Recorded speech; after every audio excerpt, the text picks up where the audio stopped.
అసలు నీకు బెయిల్ ఇచ్చింది ఎవడరా? మినిస్టర్ గారు బాబు గారు. ఆయన ఇన్ఫ్లుయెన్స్తోనే వీడు ప్రతిసారి బయటకు వస్తున్నాడు. చామంతి మర్యాదగా మాట్లాడు. వీడేంటి? నీ మొహానికి మర్యాద కూడా కావాలరా? అది నేను చేస్తాను. సార్ ఎందుకు కొడుతున్నారు సార్? డిఎన్ఏ రిపోర్ట్స్ మార్చినందుకు, ల్యాబ్ టెక్నీషియన్ ని బెదిరించినందుకు,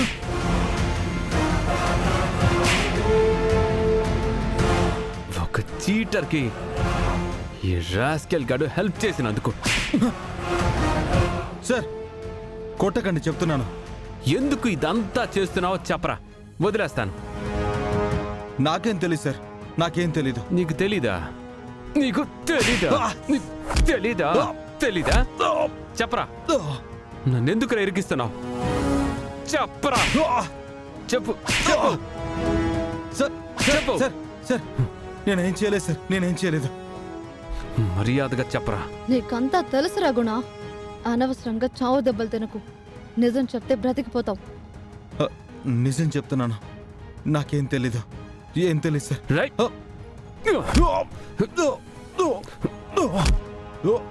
రైట్ రై చెప్పరా.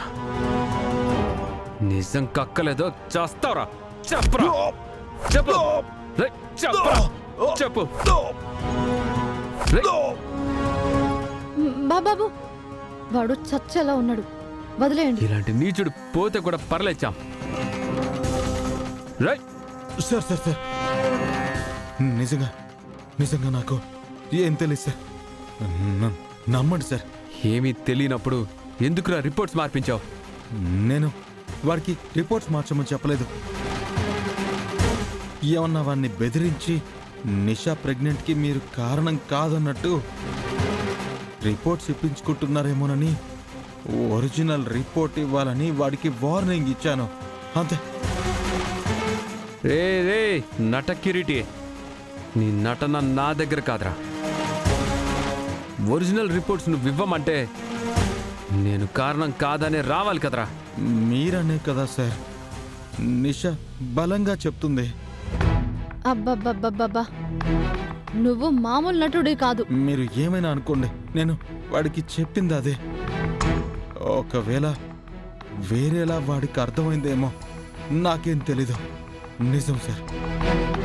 రేయ్ ఎంత నిజమో నీకు తెలుసురా. అన్నీ బయటకు వచ్చేస్తాయి. ఈ లోపు ఇంకోసారి నా విషయంలో నువ్వు ఇన్వాల్వ్ అవ్వాలని ప్రయత్నం చేశావో నిన్ను పాడెక్కించడం గ్యారంటీ. గుర్తుపెట్టుకో రాజా.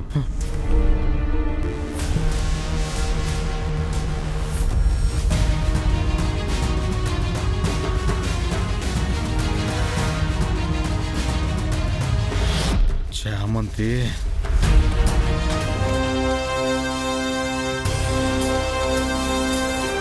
ఎల్లుండి మళ్ళీ అతిపెద్ద పరీక్ష ప్రారంభమవుతుంది. అది చాలా కఠినంగా ఉంటుంది, సిద్ధంగా ఉండండి.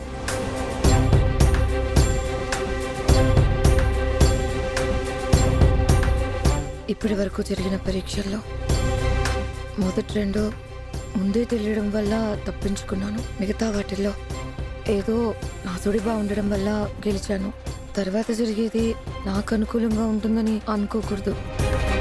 నేను యువరాణినని ప్రూవ్ అవ్వకపోతే సార్ నాకు విడాకులు చేస్తాడు. నా బతుకు బస్ స్టాండ్ అయిపోతుంది. ఆ రాజగ్రంథంలో నెక్స్ట్ ఏం రాసిందో చూడాలి.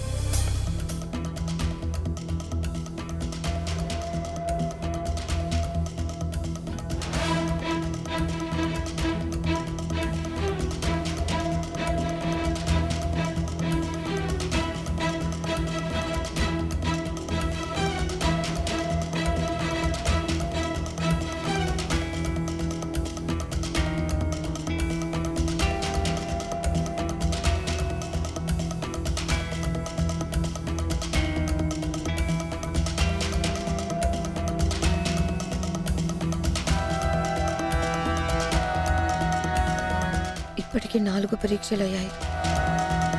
5వది ఏంటి?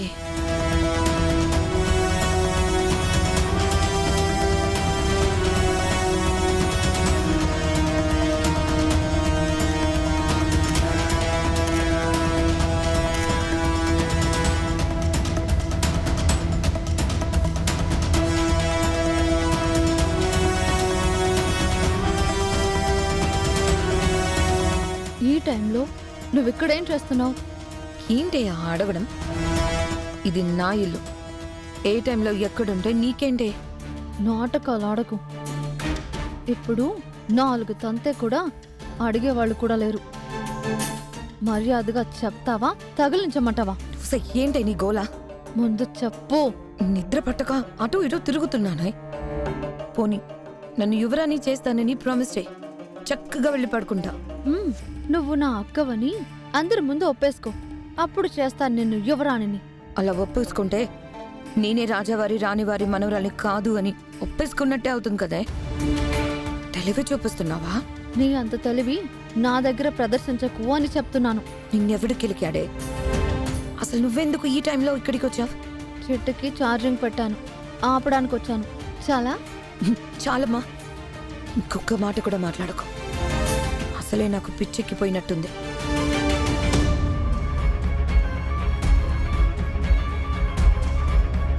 ఇదెందుకు ఇక్కడ తిరుగుతుంది?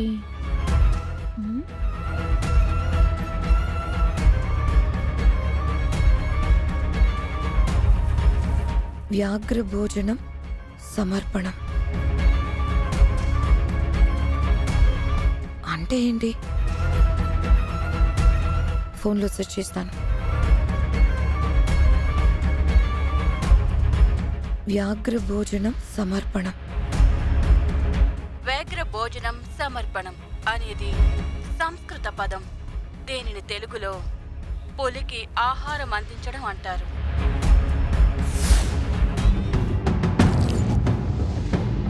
పులికి ఆహారం అందించడమా? అంటే ఏంటి? మమ్మల్ని పులికి ఆహారంగా పంపుతారా? అన్నా,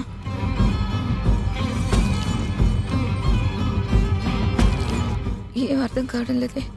టెన్షన్ వచ్చేస్తుంది. ఎలిమినేట్ అయినా నా బతుకు ఈడారే.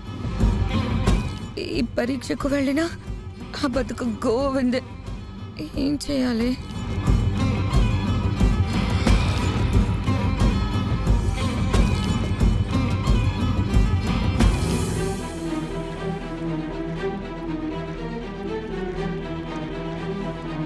అమ్మా చామంతి, ఆ రాజగ్రంథాన్ని తీసుకురా అమ్మా.